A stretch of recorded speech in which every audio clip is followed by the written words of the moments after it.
छत्रपती शिवाजी महाराज की जय भवानी। आज राजश्री शाहू महाराज यांची पण जयंती आहे। त्यांना मी विनम्र अभिवादन करतो आणि हिंदू हृदय सम्राट बाळासाहेब ठाकरे आणि आपल्या सर्वांचे गुरुवर्य धर्मवीर आनंद दिघे साहेबांना देखील मी विनम्र अभिवादन करतो। आणि आजच्या ठाणे महापालिका विविध लोकार्पण आणि भूमिपूजन शुभारंभ सोहळ्यानिमित्त उपस्थित सर्व मान्यवर मंत्री महोदय आहेत, खासदार आहेत, आमदार आहेत, आयुक्त आहेत, आपल्या भरत आहे, मीनाक्षीताई शिंदे आहेत आणि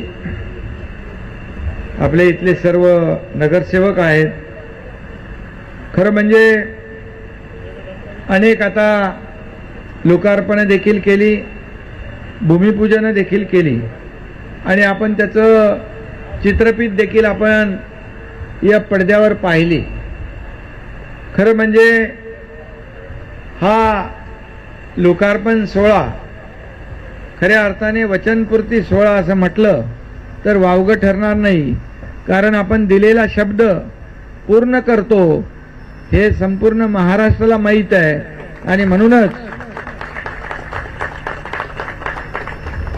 आज आपण मी आयुक्तांना देखील धन्यवाद देईन, खासदारांनाही देईन आणि इथल्या आपल्या नगरसेवकांनाही देईन।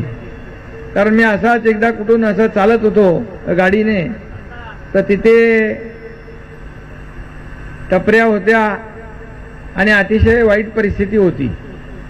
आयुक्तांना सांगितलं, मला नरेशला पण सांगितलं आणि आता तिथं सुंदर असं उद्यान झालं, ते बघून देखील समाधान झालं वाटलं।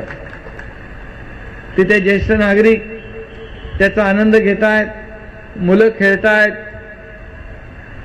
आणि एका कचरा कुंडी सारख्या जागेमध्ये एक चांगलं उद्यान तयार होऊ शकतं। खरं म्हणजे मगाशी आपल्याला आयुक्तांनी कुठला हातकोली म्हणून आपलं डम्पिंग ग्राउंड आपण तिथे कचरा टाकतो, तिथे लोकांचा विरोध होता, गावाच्या बाहेर आहे पण तरी सुद्धा लोक कचरा दुसऱ्याचा कचरा आपल्याकडे नको असतो, आपला कचरा दुसरीकडे गेला चालतो। पण तिथं मी आयुक्तांना सांगितल्यानंतर तुम्ही पाहिलं की कचरा डम्पिंग ग्राउंड अगोदर काय होतं आणि नंतर कसं झालं। मी त्यांना सांगितलं की लोकांची तक्रार येणार नाही असं करा, चांगली फवारणी करा, त्याच्यावर माती टाकून रोलिंग करा, तिथं झाडं लावा। आता तिथं मोठं असं गार्डन झालंय, मला वाटतं तिथल्या गावातले लोक येतील आणि त्या गार्डनचा वापर करतील। आणि म्हणून अशा प्रकारचं काम आपण जर केलं तर मला वाटतं कोणीही चांगल्या कामाला विकासाला विरोध करणार नाही। आज पाहिलं तर आपण बघा, आज दादोजी कोंडदेव क्रीडांगण, प्रेक्षा गॅलरी जी आहे, स्टेडियम आपलं, आता त्या स्टेडियममध्ये आपण खुर्च्या बसवल्या 12,500। आता तिथं आपल्या तुमच्या प्रताप सरनाईक इकडे आहेत, आपल्या मॅचेस IPL सारख्या, रणजी, ISPL सगळं आपण करू शकतो, कारण अतिशय चांगलं स्टेडियम ठाण्यामध्ये आहे। आणि त्याचबरोबर त्या ठिकाणी आपलं शूटिंग रेंज पण आपण बनवलंय ऑलिम्पिक दर्जाचं। मी तिथं फायरिंग करून आलो आणि बरोबर टार्गेटला अचीव करून आलो, तर मला माहित असतं टप्प्यात आल्यानंतर करेक्ट कार्यक्रम करायचा असतो आणि त्यामुळे तिथेही एक वेगळा आनंद मिळाला। स्टेडियममध्ये जे आपलं बॅडमिंटन कोर्ट आहेत, ती 5 बॅडमिंटन कोर्ट आहेत, त्यांना 40-42 कोटी दिल्यामुळे आता 5 बॅडमिंटन कोर्टाचे 10 बॅडमिंटन कोर्ट होतील आणि 5 मजली इमारत तिथं मोठी उभी राहील। त्यामुळे आपल्या शहरातल्या मुलांना राष्ट्रीय आंतरराष्ट्रीय पातळीवर एक चांगलं प्रशिक्षण मिळेल आणि ही मुलं जी आहेत आपली ठाण्यातली हुशार आहेत, टॅलेंट आहेत। मला वाटतं इथं पण आपलं कोपरीला एक कुठलं आहे ना, ते नाही का आपलं हे जे आहे ना जिमखाना नाही, तालुका क्रीडा संकुल. आता तिथं माझ्याकडे कोणी आलं होतं लेटर घेऊन, त्यांना काहीतरी साहित्य पाहिजे म्हणून. तर ते साहित्य देखील आयुक्त महोदय आपण त्यांना देऊ.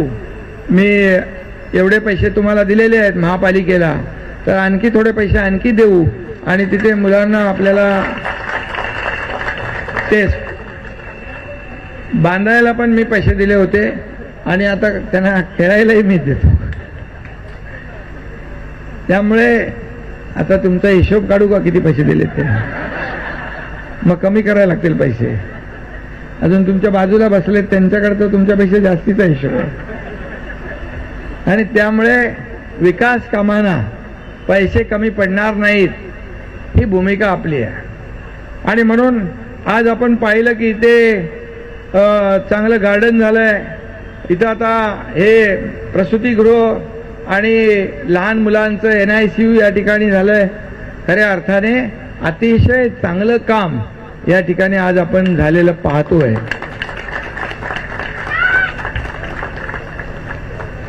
तुम्ही सारखं त्याचा पाठपुरावा करत होते का ते महासभेमध्ये, आणि त्यामुळे तेही काम चांगलं झालंय.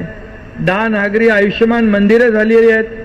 त्याचबरोबर सार्वजनिक आणि खाजगी सहभागातून आता आम्ही जाऊन आलो तिथं कोपरी. इथं पाणी जे आहे STPचं, ते STPचं जे पाणी ते ट्रीटमेंट झाल्यानंतर ते पाणी पिण्यासारखं अगदी शुद्ध या ठिकाणी मी तोही प्लांट बघून आलो. म्हणजे आपल्याला आता जे पिण्याचं पाणी ते तुम्हाला प्यायला देणार नाही, पण हे पाणी शुद्ध पाणी आहे, पिण्यायोग्य पाणी आहे.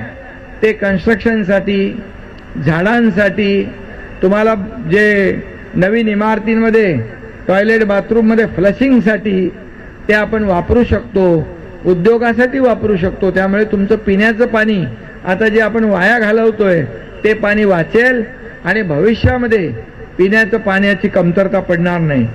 त्यामुळे बरं, त्याचबरोबर इथं मेयर ऑर्गॅनिक कंपनीने एक सुसज्ज फिरता दवाखाना या ठिकाणी दिला आणि त्यांचं देखील मी मेयर ऑर्गॅनिक कंपनीला धन्यवाद देतो. ते मालक 95 वर्षाचे मालक इथं स्वतः आले होते चावी द्यायला, कारण त्यांना माहीत आहे की ठाण्यामध्ये चांगलं काम होत आहे आणि एवढ्या वयाचा माणूस देखील या ठिकाणी येऊन आपल्याला चावी देतो. याचा अर्थ तुमचं ठाणं बदलतंय, ठाणं बदलतंय.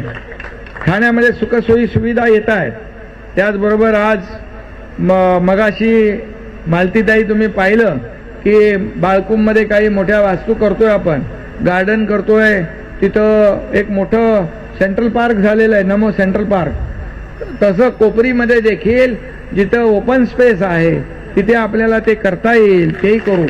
पण तुम्हाला मी सांगतो, आता हे सगळं जेव्हा क्लस्टर होईल, या क्लस्टरमध्ये तुम्ही आता सिंगल इमारतीचा जर विकास केला तर तुम्हाला कुठली मोकळी जागा मिळणार नाही, गार्डन मिळणार नाही, क्लब हाऊस मिळणार नाही, पार्किंग मिळणार नाही. तुम्ही क्लस्टर केल्यानंतर तुम्हाला गार्डन मिळेल, तुम्हाला क्लब हाऊस मिळेल, तुम्हाला पार्किंग मिळेल, तुम्हाला ओपन जागा मिळेल, आरोग्य व्यवस्था मिळेल. ओळखता येणार नाही की हेच ठाणे शहर आहे. आणि म्हणून ठाणं बदलतंय आणि त्यासाठी मी आजच्या या विकास कामांच्या शुभारंभ प्रसंगी सगळ्यांना खूप खूप शुभेच्छा देतो. आणि असंच ठाणं आपण तुमच्या सगळ्यांच्या आशीर्वादाने, सहकार्याने, योगदानाने आपण असंच पुढे नेऊया. या हॉस्पिटलमध्ये देखील जे काय आवश्यक आहे ते देखील आपण देऊ. त्यासाठी देखील जे काय आवश्यक आर्थिक तरतूद लागेल ती देखील आपण या ठिकाणी देऊ. कारण आपण देणं